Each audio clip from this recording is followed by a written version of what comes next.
Hi friends, and welcome back to my channel. Today we are going to talk about the participle. Previously we discussed the infinitive constructions, and the gerund. So the participle is the last form of non-finite forms of the verb that we must learn. If you haven't seen my lessons on the infinitive and the gerund, you can follow the links in the description to this video. If you did watch them and they helped you, you can support me here or following the link in the description to this video. Without any further ado, let us begin. First and foremost, let us see what are the main characteristics of the participle. The participle is one of the three non-finite forms of the verb in English. Like the infinitive and the gerund, it has a double nature. The participle combines verbal and adjectival or adverbial characteristics.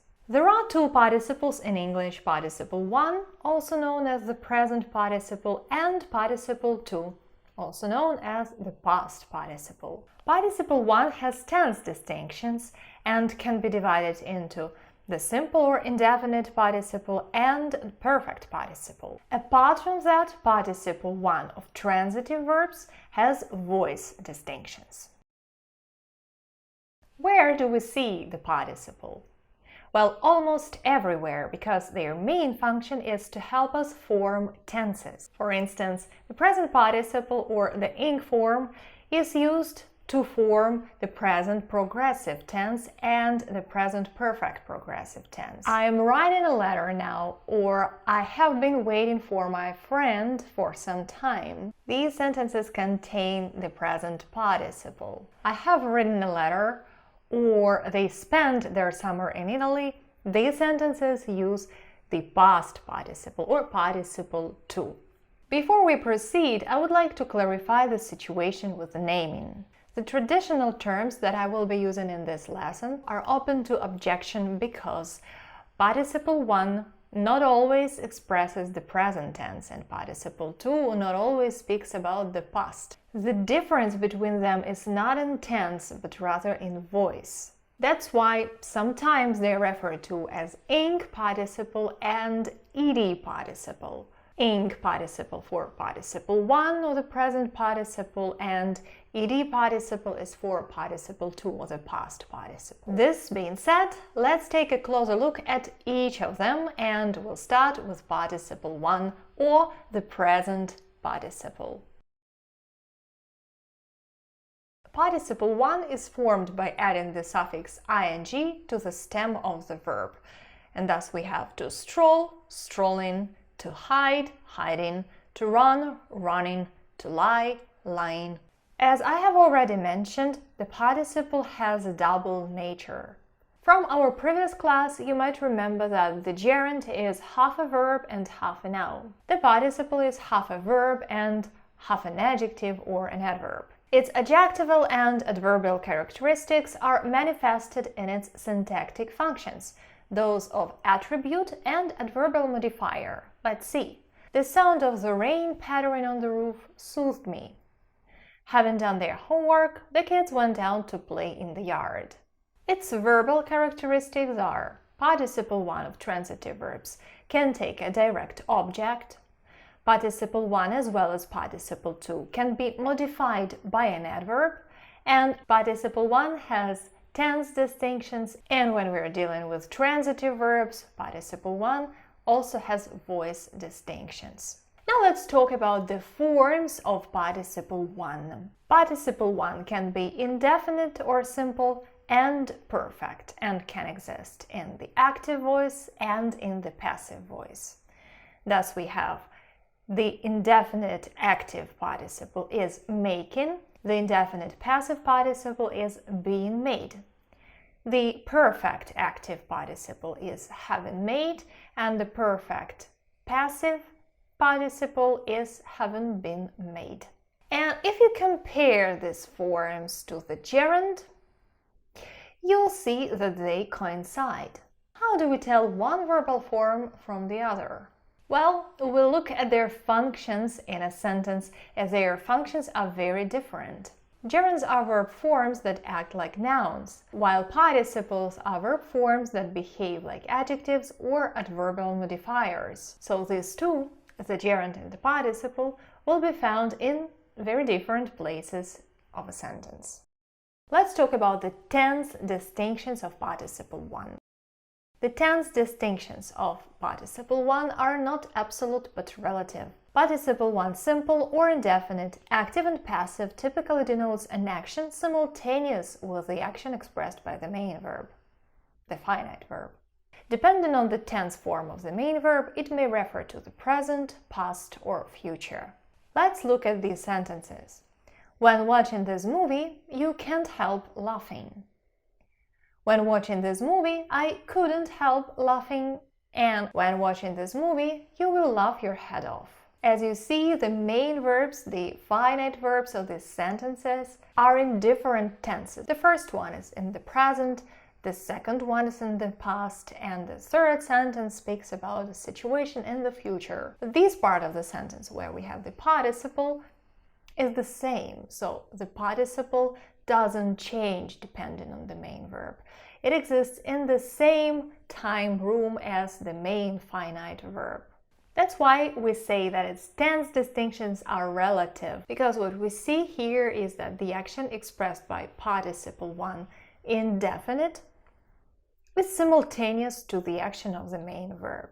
Participle 1 indefinite may also denote an action referring to no particular time. Let's see. We took the path leading to the sea. Vegetation growing in this climate zone tolerates dry summers well. Thinking about the meaning of life, one can become despondent. When we want to show that the action expressed by the participle happened prior to that of the main verb of the sentence, we use participle 1 perfect. Participle 1 perfect, active and passive, denotes an action prior to the action expressed by the main verb. Let's look at these examples. Having drunk too much, she decided not to drive home herself. Having done the exercises, the children went out to play football. Having been wrongly addressed, the letter never reached me. Having been served a meal, our guests left. We see that the actions expressed by perfect participles, active and passive in these examples, happened prior to the actions expressed by the main verbs. Please note that a prior action is not always expressed by participle 1 perfect. With some verbs of sense perception and motion, such as to see, to hear, to look, to arrive, turn, and some others, participle 1 indefinite is used when priority is meant. For instance, hearing his footsteps, she went to the door. Using having heard participle 1 perfect in the sentence would be weird. It's an overkill. These actions happened one right after the other. So we don't need to show that priority because there wasn't any time in between these two actions. It's like when you use the past simple for two actions that happened one after the other in the past. You don't need to use the past perfect tense because the actions were too close to each other in the past. Participle 1 of transitive verbs has special forms to denote the active and the passive voice. Let's look at some examples. When painting his picture, the artist likes to listen to some classical music. Here, participle 1 indefinite is active when painting. Being painted by an amateur, the picture looked funny. Being painted is participle 1 indefinite passive.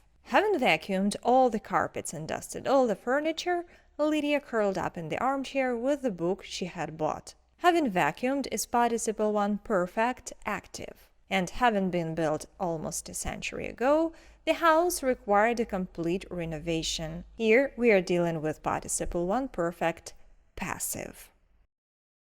Now, as we got acquainted with the forms that participle 1 has, let's talk about its functions in a sentence. In a sentence, participle 1 can play very different roles, but first and foremost, it functions as an attribute. In this function, participle 1 can precede the noun it modifies or follow it. The company building this house uses new construction technologies. The man playing the piano is my sister's husband. The room facing south is much warmer than the rest of the rooms in the house. She followed the retreating car with her eyes.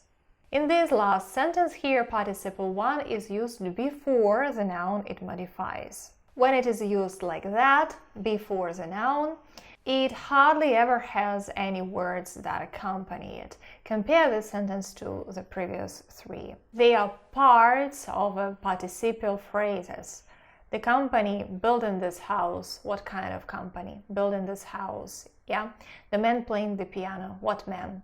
The one who is playing the piano. The rooms facing south, again, that's a phrase, yeah? But you cannot put such a phrase in front of the noun the participle modifies. It will always be one word, the participle, and that's it. So why are we talking about the attributive function here? Because all of these participles that you see in these examples modify the noun. They explain of what kind the noun is. What company? The company that is building this house. What man? The man who is playing the piano, etc. When participle 1 follows the noun it modifies, it normally has one or several accompanying words. The house had a terrace facing the sea. This handbook aims to be a roadmap for everyone working with horses. Oftentimes, an attribute expressed by participle 1 is detached and has a certain independence in the sentence. In this case, it usually is separated by a comma. People should understand that many natural substances used in personal care products are classified as dangerous for human health, most of them being hazardous for skin and eyes. Their neighbors, not knowing what was going on, would call the police. It was a wonderful garden behind that wall, stretching as far as one could see. These detached participles help us express additional information, create a background to our story, or provide our listener or reader with certain details that are not essential in the sentence, but can be elegantly added this way using this detached participial phrases. Now, participle 1 can function as many different types of adverbial modifiers. First and foremost, it's the adverbial modifier of time. Drinking tea, I scalded my tongue. Speaking English, pay attention to the word order. In the first sentence, the participle expresses an action that was simultaneous to another action in the past. Yeah, so that particular time when I was drinking my tea, I scalded my tongue. The participle and the main verb in the sentence exist in the same tense, yeah, in the same time room. We cannot say the same about the second sentence, though, because here, speaking English, it's like every time when you speak English, pay attention to the word order. It's not tied to a particular moment in the past, it's a general recommendation. Why are they adverbial modifiers of time here? Well, because they answer the question when. When did I scald my tongue? When I was drinking tea. When should I be attentive to the word order? When I speak English. The words when and while can be used with participle 1 in this function. Let's see. You can say, when leaving your room, don't forget to switch off the light. Or, leaving your room, don't forget to switch off the light. You should be attentive when crossing the street. Or, you should be attentive crossing the street. While working on the project, we learned a lot. Working on the project, we learned a lot. Adding when and while is absolutely optional. Please note that participle 1 indefinite of the verb to be is not used as an adverbial modifier of time. We cannot say, when being a child, he loved to spend time with his aunt. And neither can we say, being a child, he loved to spend time with his aunt. We should use an adverbial clause of time. When he was a child, he loved to spend time with his aunt. However, participle 1 indefinite of to be can be used as an adverbial modifier of cause. Look at this sentence attentively. Being only 5 years old, he couldn't understand why his parents were quarreling. So unlike in the previous examples, in this sentence, being expresses a state or a situation that caused something to happen. And following this principle, the sentence being a child, he loved to spend time with his aunt, would mean that his being a child was a cause of that fact that he liked to spend time with his aunt. As if because he was a child, it was very interesting for him to spend time with his aunt. But that cannot be a cause, yeah? It's just the time we are speaking about. So we should not use participle one of the verb to be in this case. We should use an adverbial clause. When he was a child, when he was little, etc. Let's look at more examples of participle one used as an adverbial modifier of cause. Being unsure if he was right, James said nothing. Knowing I had plenty of time to get to the station, I was not in a hurry. Having no food left for the weekend, we went to the supermarket. Having lived in the region for almost 20 years, she was well acquainted with local customs and traditions. And having read the book till the end, he knew that the main hero would survive. Participle one in each of these clauses expresses a cause of something. So the question we can put to it is why? What caused the action? James said nothing. Why? Because he was unsure if he was right. I was not in a hurry. Why? Because I knew I had plenty of time. We went to the supermarket. Why? What caused us to go to the supermarket? The fact that there was no food left. Now, participle one indefinite can be used as an adverbial modifier of manner and attendant circumstances. Remember that the adverbial modifier of manner characterizes the action. It tells us how, in what manner the action was done, whereas the adverbial modifier of attendant circumstances tell us about the circumstances that followed the action. Let me demonstrate that with the examples. He burst into the hall, shouting something into the phone. She sat silently, looking down at her hands. He came back carrying something in his arms. In these three examples, the question that we can put to the participial clause is how or in what manner. He burst into the hall, in what manner? Shouting something into the phone. Thus, here we are dealing with participle one indefinite working as an adverbial modifier of manner. Let's look at these two examples. Gently stirring the pot, he added more spices to the dish. With the sun setting, the sky turned a beautiful shade of orange. In these examples, participial phrases provide additional context to the main actions.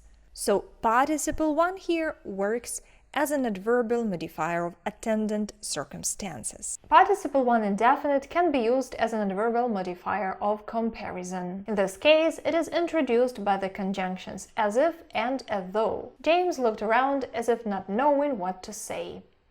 The teacher raised her brows in a silent question, as if asking for our comments. The officers stared at the man as if trying to determine what his intention was. Looking at the ceiling as though trying to remember, he recited the whole poem. Two participles as two different adverbial modifiers are in this last sentence.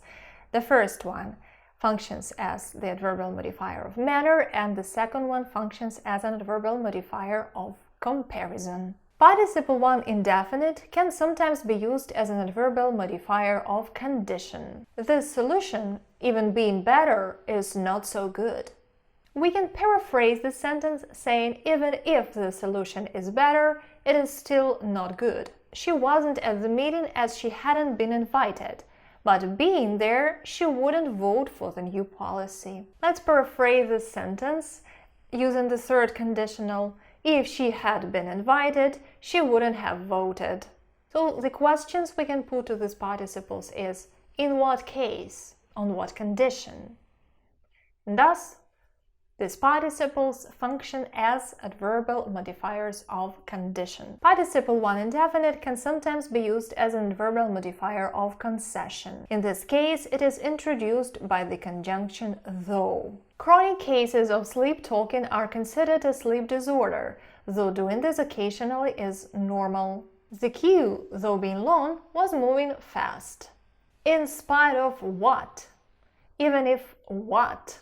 Participle 1 here is used in the function of the adverbial modifier of concession. Now, participle 1 can function as a predicative. What is a predicative? A predicative is a part of a compound nominal predicate. And what is a compound nominal predicate? That's a predicate that consists of the link verb and a noun, an adjective, a numeral, or a personal pronoun, or several of these components. Let's look at some examples. The hurricane was devastating. The music coming from the speakers is deafening. What he was saying was humiliating. Some members of the group remained standing in protest against what was said. So these are compound nominal predicates, and participle 1 is a part of each of them. Know that participles that are used in this function, used predicatively, are on the borderline with the adjectives, or they have already become adjectives. Let's look at these sentences. The story she told us was exciting, and the book I'm reading now is very interesting. So these are compound nominal predicates, and the words exciting and interesting are adjectives. How can we tell whether it's an adjective or participle 1? Adjectives ending in ing, like the majority of these adjectives, they once were verbs, yeah? They were created from verbs. And to differentiate, we can think whether the word with ing, that is a part of a compound nominal predicate, speaks about a state or about action that is being performed or happening to somebody or something.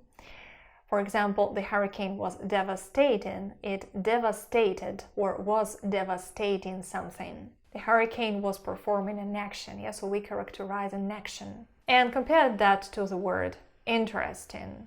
Interesting is more a characteristic than an action that is being done. I hope that makes sense. Let's move to the next function of participle 1. Participle 1 can be used as a part of a compound verbal predicate. In this function, participle 1 is used in the passive voice and after certain verbs. These verbs are to see, to hear, to feel, to find, to catch, to keep, to leave, etc. He was seen coming in, but no one saw him coming out. They were heard talking in a foreign language. We were kept waiting for almost an hour before they finally accepted us. You remember that a compound verbal predicate contains a finite verb and a modal verb or a non-finite form of the verb and some accompanying words. So we differentiate between the compound verbal aspect predicate and compound verbal modal predicate, depending on what verbs are used. If we want to use participle 1 in a compound verbal predicate, it should be in the passive voice. Now, participle 1 can be used as a part of a complex object. A complex object is an object that contains multiple components. Complex objects with participle can occur after different groups of verbs. First and foremost, these are verbs denoting physical perception, like to see, to hear, to feel, to watch, to find, to catch, to observe, to notice, etc. She saw her colleague talking to a policeman. I discovered my cat hiding behind the sofa. They found their children playing computer games. We watched the machine being taken down. So these are all complex objects. They all answer the question what. She saw what? She saw a bird. A bird would be a simple object, but she saw her colleague talking to a policeman is a complex object. Complex objects may also contain infinitives, and I talk about that in this video. You can check it if you like. The difference between the infinitive and participle 1 used as a part of a complex object would be that participle 1 emphasizes the process, so it speaks about an action in progress, while the infinitive simply names the action. Let's compare these sentences. She saw her colleague talking to a policeman, and she saw her colleague talk to a policeman. The first sentence tells us that she experienced a process, not necessarily their whole conversation, but she witnessed a part of it. Her eyes caught them somewhere in the middle of their conversation. Whereas if I say she saw her colleague talk, that would mean that I just mentioned the action as one whole thing. So presumably I saw the whole process of talking. I heard their whole conversation. Now, another group of verbs after which we can use participle 1 as a part of a complex object is the verbs that have causative meaning, like to have, to get, to set, to keep, to start, to live. I won't have you smoking in my house. Don't keep the boss waiting. Your words set me thinking about my life. We left the Christmas wreath hanging on the door. Again, these are complex objects. They answer the question what, and again, after these verbs, we can use the infinitive to. Complex objects with participles can also occur after the verbs to want and to like. I don't want you leaving so early, and Jane doesn't like them talking to her like that. Note that the infinitive can also be used as a part of a complex object. We saw them leave and we saw them leaving. In the first example, the bare infinitive is used because the verb that precedes is the verb denoting sense perception, to see, yeah? Like to see, to hear, to notice. After these verbs, in a complex object, we use the bare infinitive. And we saw them leaving, participle 1 is used. Participle 1 emphasizes here the idea of an action in progress, whereas the infinitive just names the action. Another set of examples: I won't have you speak to me like that, and I won't have you speaking to me like that. Now, participle 1 can be used as parentheses. These are those comments that you can add to your sentence to emphasize something, for example. Participle 1 is never used alone as parentheses. It is always a part of a participial phrase. And these phrases are generally speaking, broadly speaking, roughly speaking, legally speaking, strictly speaking, personally speaking, taking everything into consideration, considering everything, putting it mildly, judging by or judging from, allowing for, supposing. Examples: generally speaking, I understand your problem and I'll try to help. Personally speaking, I have always preferred Italian cuisine to French. Taking everything into consideration, we cannot offer you this job. Supposing you won the lottery, what would you spend the money for? So far we discussed participle 1, its forms and its functions in a sentence. Now let's get down to participle 2. How do we form participle 2? Regular verbs form participle 2 by adding ed to the base form of the verb. To deliver, delivered. To study, studied. To explain, explained. Irregular verbs form participle 2 by changing the root of the word. So we have to make, made, to write, written, to spend, spent, and so on and so forth. Let's look at participle 2 used in several different roles. For instance, in this sentence, Dave has written a letter to his sister.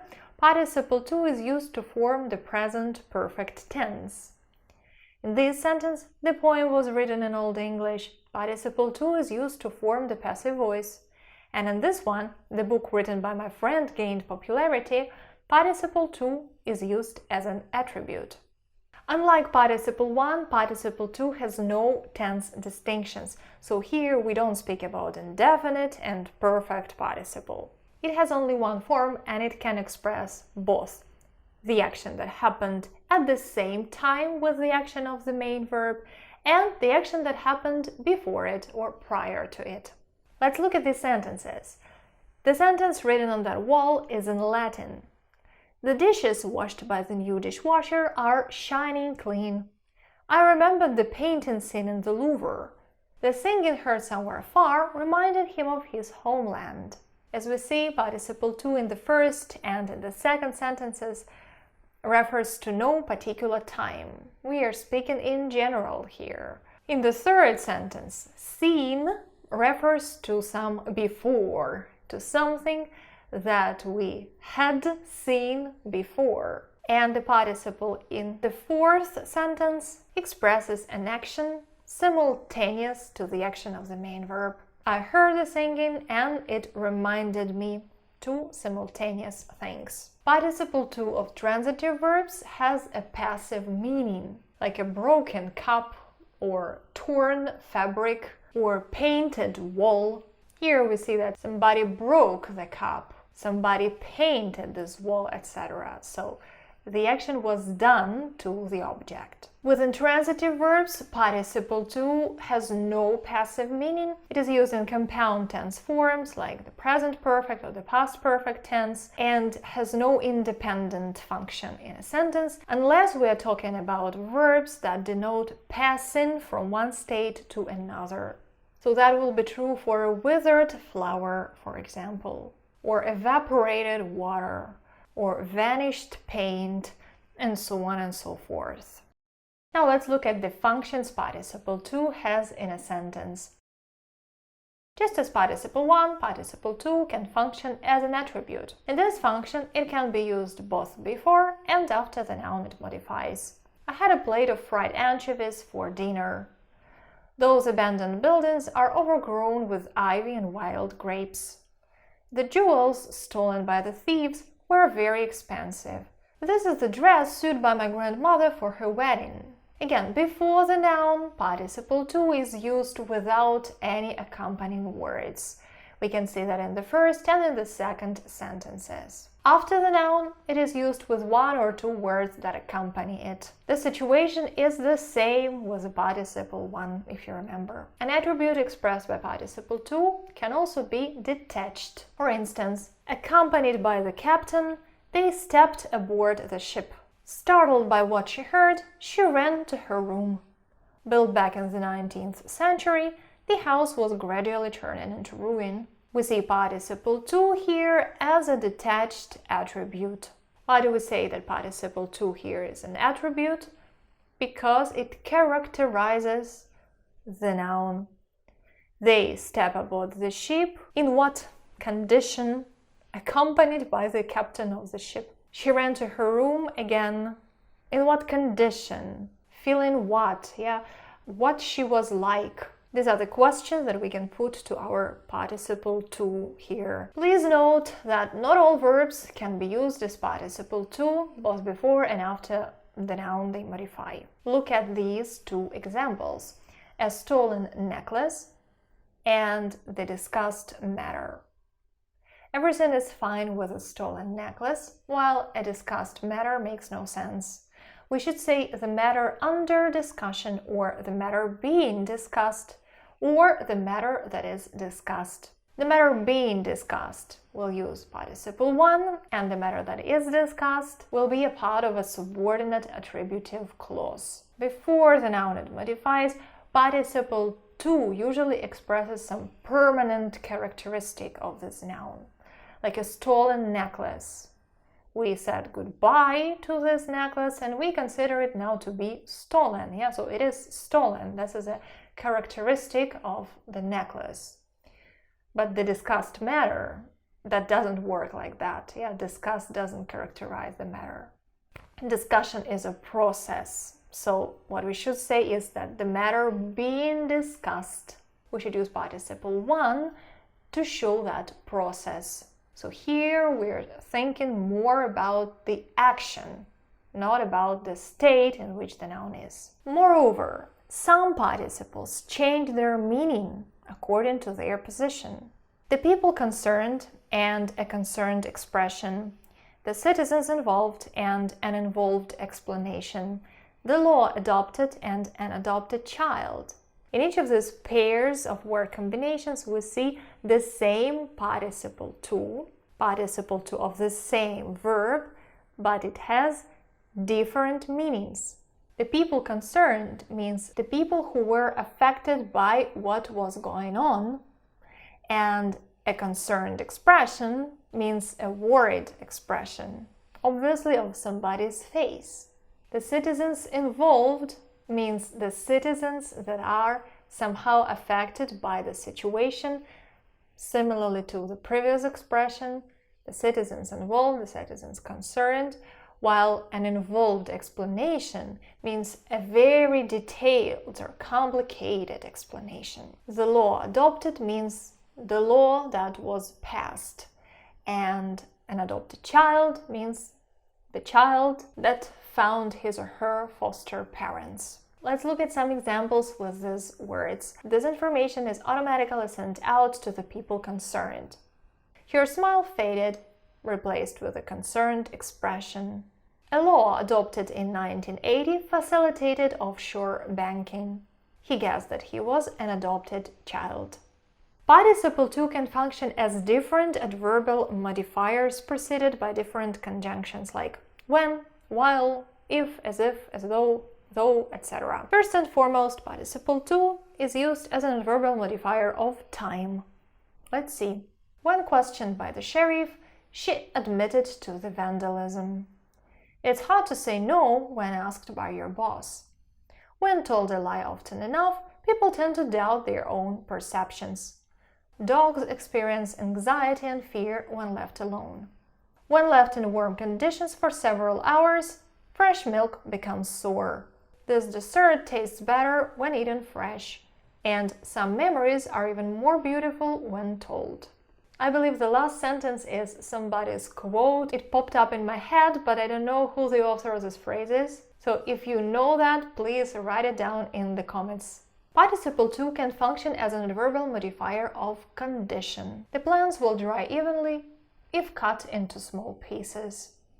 Onions and garlic will sprout if not stored at cool temperatures. Walls, if made with materials such as concrete, can weaken a Wi-Fi signal. If kept updated, the software can ensure full-time protection against malware.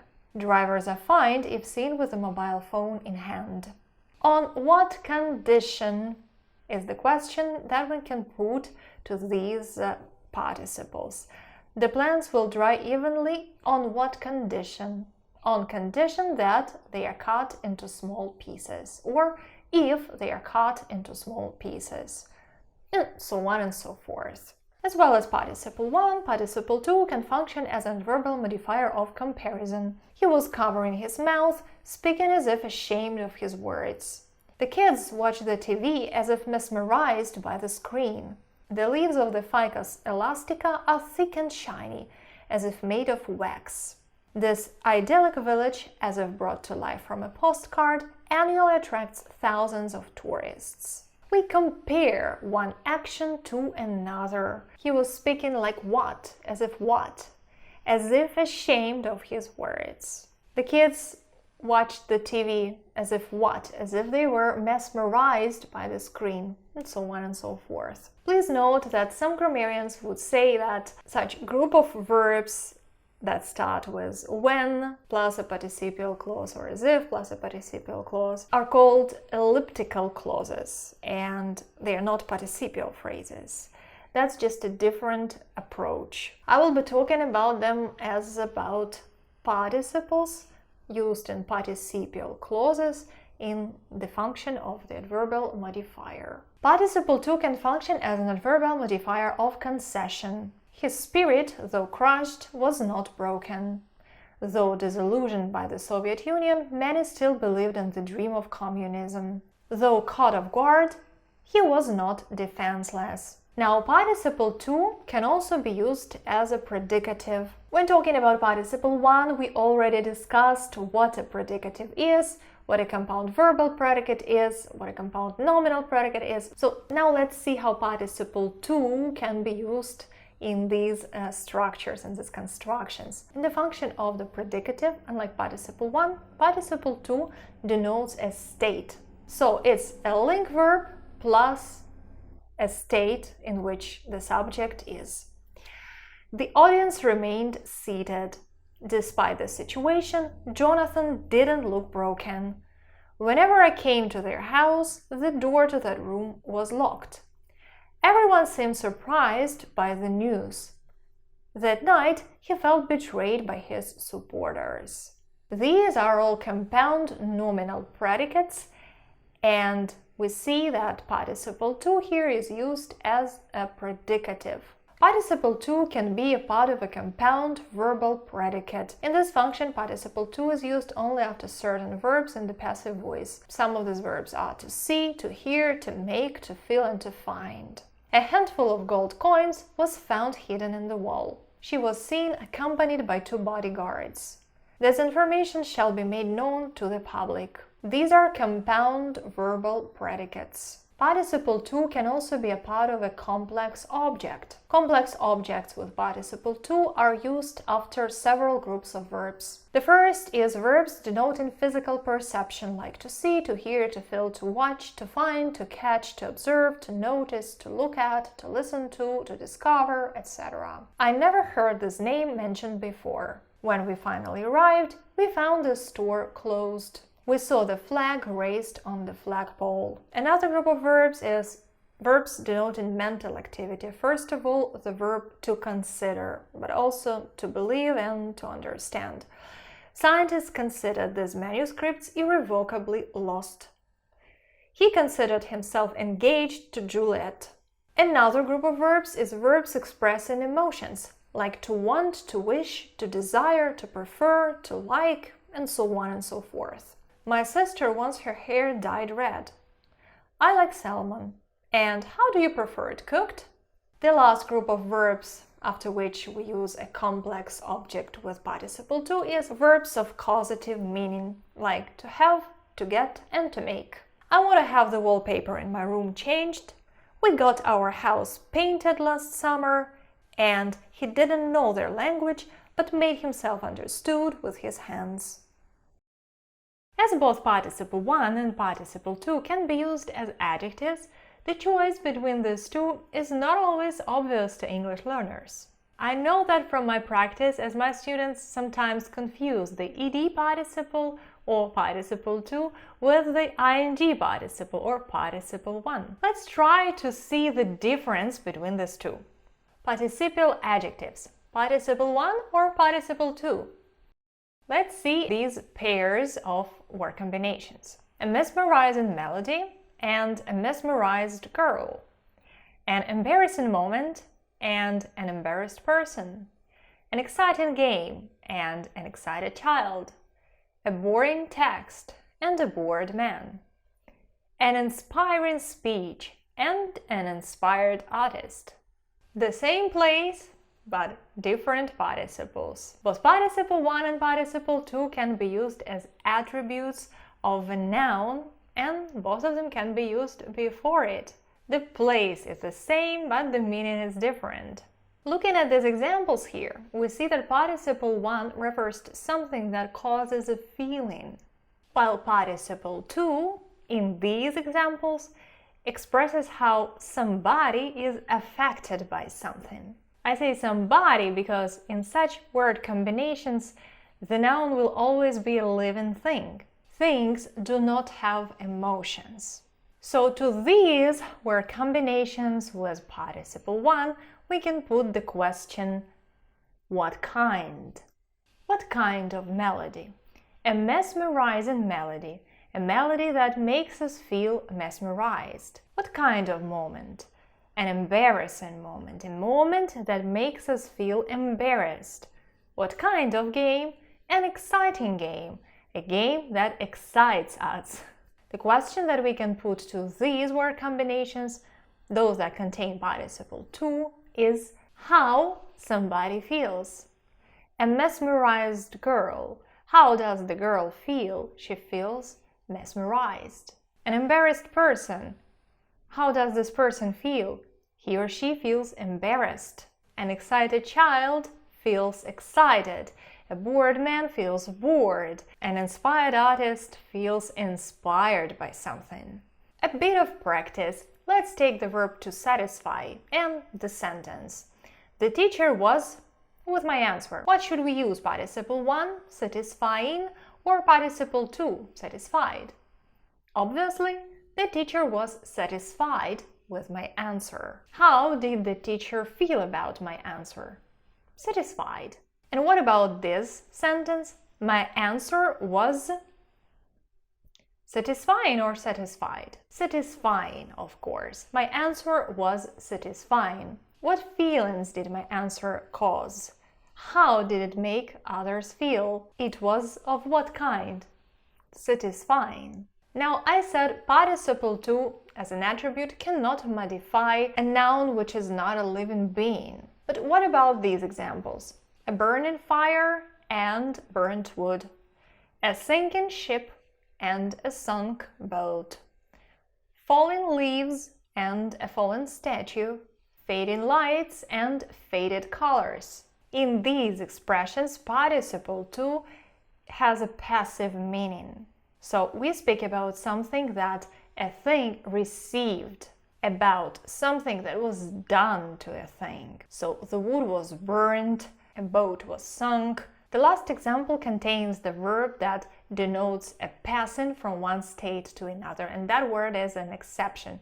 You remember I mentioned it earlier. Participle 2 doesn't have that passive meaning with verbs that denote passing from one state to another, like to fade, to vanish, to wither, and so on and so forth. The first group, the one that contains participle 1, speaks about a process. So it describes our thing. What kind of fire? A burning one. What kind of leaves? The leaves that are falling down, and so on and so forth. So here nothing changed. Participle 1 describes something in a process, both when it modifies a noun that is a living being or when it modifies a noun which is a thing. Some verbs in English have two forms of participle 2. One which is used in compound tenses, such as the present perfect tense or the past perfect tense, and one which is used as an adjective. Let's look at these examples. The ship has sunk, and the divers discovered a sunken military ship. In the first example, participle 2, sunk, is used to form the present perfect tense. In the second example, participle 2, sunken, functions as an attribute of the noun ship. Let's look at two more examples. The teen had shaved her head before the concert, and the stranger had a cleanly shaven face. In the first example, participle 2, shaved, helps us form the past perfect tense, and in the second example, participle 2, shaven, functions as an attribute of the noun face.